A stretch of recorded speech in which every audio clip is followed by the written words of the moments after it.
എന്നാൽ പിന്നെ ഇത് കണ്ടോളി, പള്ളിയിൽ ടാപ്പുകൾ കുടുക്കി കൊടുക്കുക. ഒരു ഔളിൻ്റെ ഒരു സെറ്റപ്പാണ്. അതിൽ ഫുള്ള് PPR.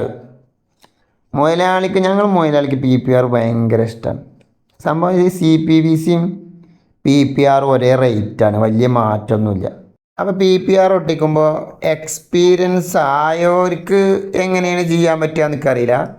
എക്സ്പീരിയൻസ് ആവാത്തവർ പരമാവധി നല്ല ഫ്ലാറ്റായ ഒരു സ്ഥലത്ത് തന്നെ അങ്ങനത്തെ ഒരു സ്ഥലം കിട്ടുമോ നോക്കുക. കാരണം ഇതിന് ടൈമിങ് കുറവാണ്. അത്യാവശ്യത്തിൽ കൂടുതൽ ചൂടായി കഴിഞ്ഞാൽ ഉള്ളിലുള്ള വട്ടം പറ്റട് കുറയും, ഉരുകിയിട്ട് ഇങ്ങനെ കുറഞ്ഞിട്ട് പോകും. അത് മുക്കാലൊക്കെ ഒട്ടിക്കുമ്പോൾ കൂടുതൽ ശ്രദ്ധിക്കണം. ഓവർ ചൂടായാൽ ഉള്ളു പറ്റ കുറഞ്ഞു പോകും.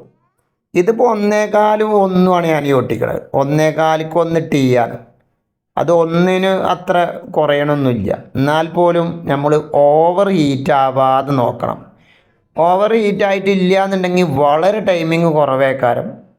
മാത്രമല്ല ഓവർ ഹീറ്റ് ആയിട്ട് നമ്മൾ ചെരിച്ചൊട്ടിച്ചാൽ അത് ചെരിഞ്ഞുകാണ്ട് തന്നെ ഇരിക്കും. പിന്നെ നമ്മൾ അങ്ങോട്ടും ഇങ്ങോട്ടും നോക്കി കഴിഞ്ഞിട്ട് പിന്നെ ഒന്ന് തിരിക്കാനായിട്ടുള്ളൊരു പരിപാടി ഇതിമ്പോൾ നടക്കില്ല. നമ്മൾ എപ്പോഴാണോ ഈ ഡിവൈസും വന്ന് ഫിറ്റിങ്സ് ഊരുന്നത് അത് അപ്പം തന്നെ ഒട്ടിക്കണം. പിന്നെ ഇത് ഊരുന്ന സമയത്ത് ഈ ചുളപ്പറിച്ചെടുക്കണ മാതിരി ഇങ്ങോട്ട് ചെരിച്ചിട്ടുണ്ട് ഊരി കഴിഞ്ഞാൽ അതിന്മേന്ന് ഒരു പീസ് ഉരുകി പോവും. അങ്ങനെ പോയാലും എന്താ പ്രശ്നം എന്ന് വെച്ചാൽ അത് ഒട്ടിക്കണ സമയത്ത് അതിൻ്റെ ക്രോസ് ആയിട്ടൊക്കെ വന്ന് നിൽക്കും. പൈപ്പിൻ്റെ ഉള്ളിൽ അങ്ങനെ നിൽക്കണത് നോക്കി ഫിറ്റിങ്സ് ഒട്ടിക്കണ സമയത്ത് കയ്യേറ്റ് അത് എടുത്തിട്ടിട്ടില്ല എന്നുണ്ടെങ്കിൽ അത് ബ്ലോക്കാവും.